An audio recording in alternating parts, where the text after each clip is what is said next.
Muy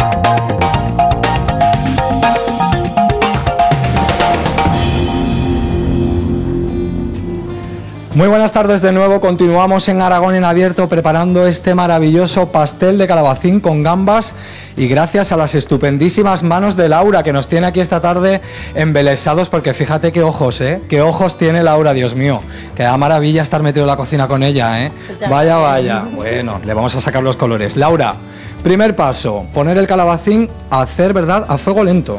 Sí, preferiblemente porque si nos quedará más tiernito y además si lo hacemos a fuego duro como que se sella, luego queda más crujiente.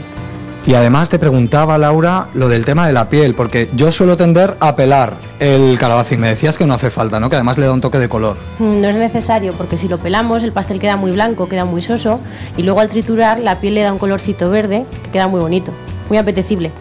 Bueno, vamos a dejar por ahora ese calabacín haciéndose a fuego lento y vámonos a este set que hemos preparado aquí de cocina. Parece que estamos en un programa de cocina, ¿verdad?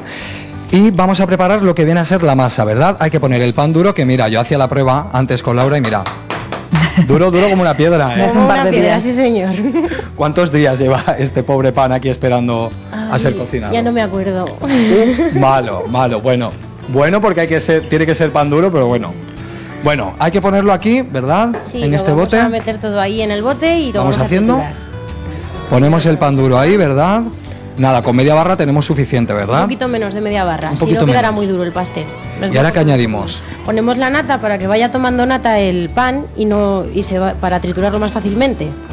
Porque si no para que se vaya esponjando un poquito, ¿no? Exactamente. Y ahora viene un momento muy especial, porque yo siempre me he preguntado lo de cascar huevos con una mano. No tiene ningún misterio, es práctica. Vamos a ver, porque Laura lo hace muy bien. A ver, Laura. ¡Hala, mira qué bien! A ver, hazlo con otro, a ver que lo veamos. Todos en casa. Y no se mancha, ¿eh? No se mancha.